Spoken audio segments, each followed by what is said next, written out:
So, how did we get here? Bob Jones was on his way to the trip.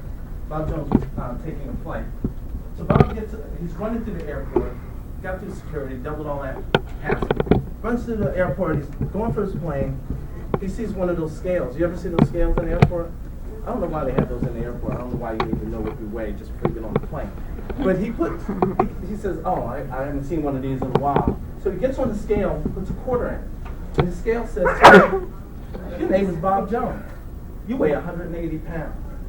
And you're going to catch the 220 to Chicago. And he goes, wait a minute. Steps off the scale. Like, how can the scale know my name or where I'm going?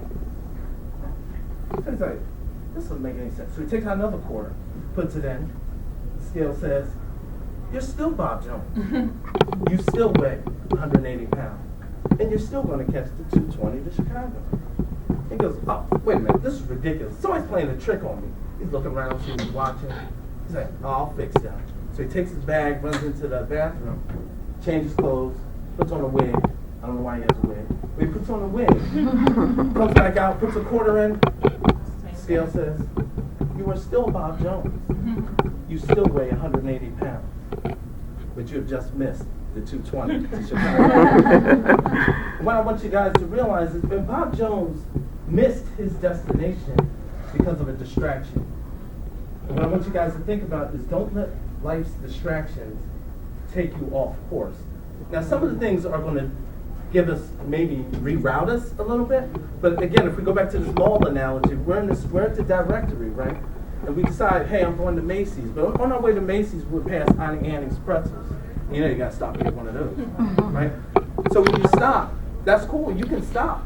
You're going to slow your progress down. It's going to take you a little longer to get where you were going. But you can still get to the store. Just like for some of us, we may have had children at an early stage in our lives. We may have had other things happen in our lives. I'm starting to say setbacks. I had a daughter when I was 20. And I never really considered my daughter a setback. So when people talk about it that way, it's a challenge for me because I always just enjoyed it. The financial struggle, I enjoyed that too. Spent my last dollars buying my daughter clothes and stuff. Then she took all my money and went to college, and you know how that. Well, maybe you don't know yet. But anyway, we can get in a long story about my daughter. But anyway, the whole thing is, I lost my place. In terms of, give me a second, guys. Okay. When we think about where it is we want to be in terms of getting to those destinations, the distractions in our lives sometimes will derail us, but we want to make sure that it doesn't keep us out of the game altogether. The Auntie Annie's that we stopped at, we don't want it to stop us from getting to the Macy's or the Modell's or wherever it is you're headed. Now, hopefully you guys know where you're headed or you have some direction that you want to go in, but you just want to make sure that, like Bob Jones, you don't want to get distracted you don't want the distractions to throw you off such that you never get to where it is you intended to go. One of the things that we talk about when we talk about how we got to where we are, a lot of times we deal with the fact that the things that are around us, like the economy, is one of the things that people talk about, right? The economy is keeping me from, what's causing people to lose homes, right? Causing people to not have jobs and things of this nature. And the fact of the matter is, when we talk about the economy and things of that nature, one of the things I like to say, I've did another speech, it's called Man in the Mirror, and one of the things I say to people is, one of the things you can't do is you can't feed your child an excuse, right? You can't go to your child and say, oh, you like something to eat? The economy. You can't give your child the economy to consume, right? You have to do something about it. You have to move despite the economy. And what I find interesting is that we'll allow things like that, things that are real. These are real things. I'm not saying that they're not real and they're not really happening and affecting people, but how people respond to what happens in the economy is more important than what's happening in the economy itself. It was said that we're all in a sailboat. We're all in the same sailboat. The same wind blows on us all. Same wind. Same economic wind, same social wind, same political wind. We're all affected by the same thing. What changes our destination is not the blowing of the wind. It's the set of the sail that changes your direction and where you wind up eventually. So can I borrow you for a second? So walk with me for a second. We're just gonna walk straight, okay?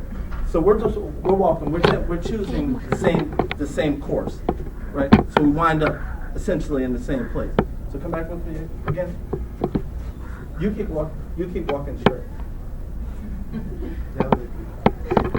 So now I made a slight adjustment. I turned myself a little, but you see there's a separation between us. We're going to wind up in different places now because my sail was changed.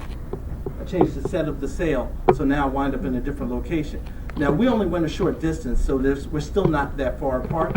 But if you push this out a year from now, and we're still doing the same thing, we'll be many miles apart from one another in terms of where we wind up. Thank you. So I want you guys to think about that. Just a small change in your life and what you do can make huge differences in where it is you wind up in your life.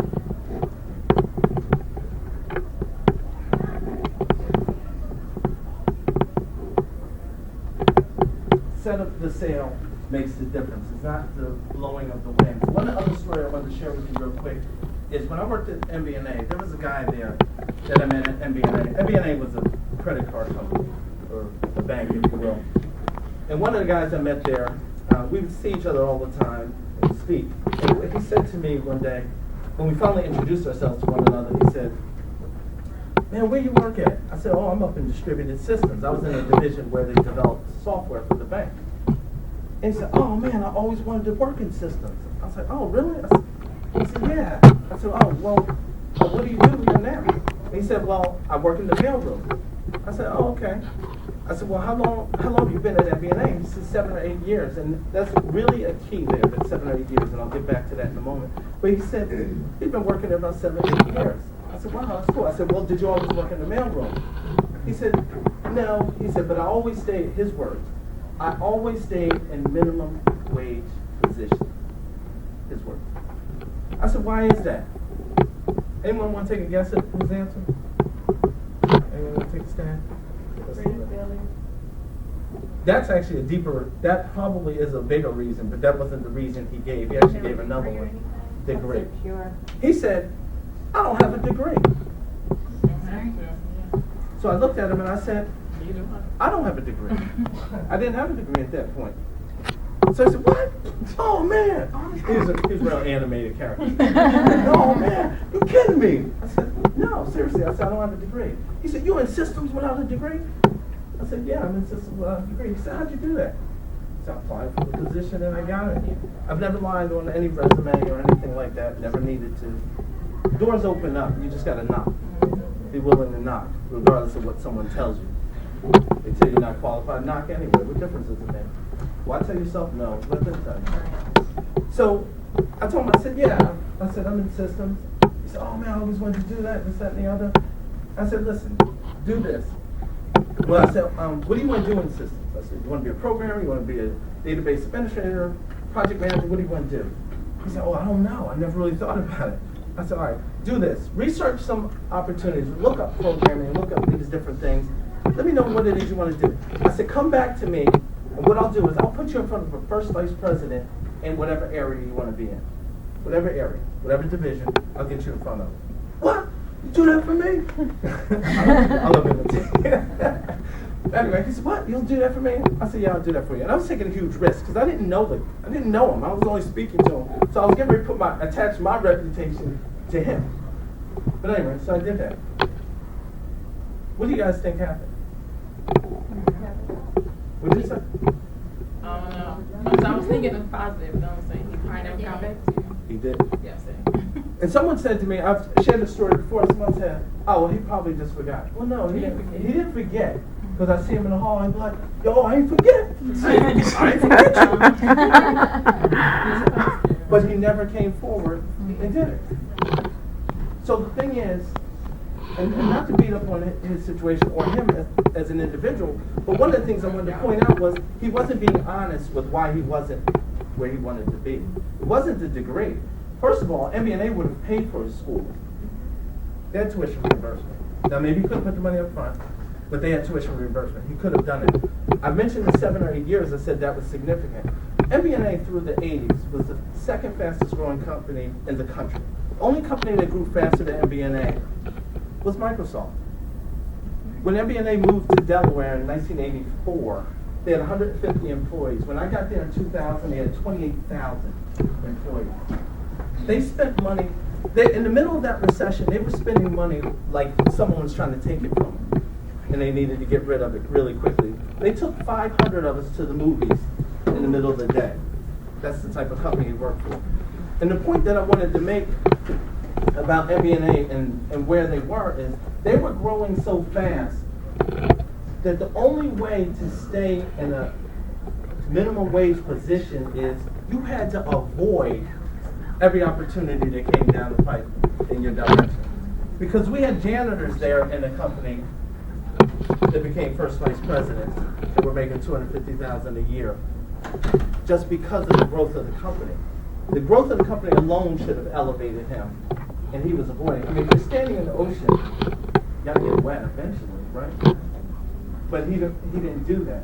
And nor was he honest with where he was or why he was where he was. And that's one of the things I wanted to be a key for you guys, to be honest about where you are and why you are where you are. Again, we talk about that man in the mirror. That you need to be honest with who the real you is. You guys know who the real you is, with your personal struggles, with whatever.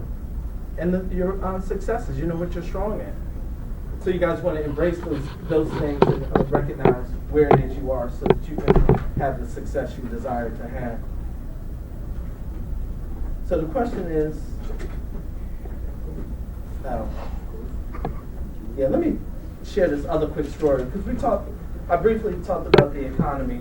We talked about how, everybody's running around, the economy's so bad, it's hard, you can't make money, in real estate. I have a guy in our agent, they still talk about real estate being I'm a real estate agent as well. But they still talk about how tough the market is. Like, you can't make money in real estate, et cetera, et cetera. Well, one of the guys on this particular team that we're on, now when you're in a team situation, your commission splits are lower than they would be if you were a direct agent to the broker. I'm just pointing that out so you can see what I'm talking about with the numbers. This guy, by June 30th, had already made $70,000 in this so-called bad real estate market. Now, I don't know about you. For most people, if he hits he'll crush 100,000 this year. He'll probably do 140, 150. For most people, that's a significant amount of money, me included. That's a significant amount of money. So he's doing really well despite the economy. So it's not really that people are, even when they were telling you, no one's buying houses. I remember one time I saw this report. They said, no one's buying houses. There were 5 million real estate transactions that month in the United States. 5 million. Somebody's buying real estate. Someone's always buying. Someone's always selling. I encourage you not to let the media shape your perspective on where it is you want to be or whatever it is you're trying to accomplish. Don't even let your friends, as a matter of fact, if you're hanging around the wrong friends and they're telling you you can't do it, or there's something you can't do, you have dreams that you want to do something that your friends are saying, oh man, you can't do that, you don't have this, that, the third, you're too whatever.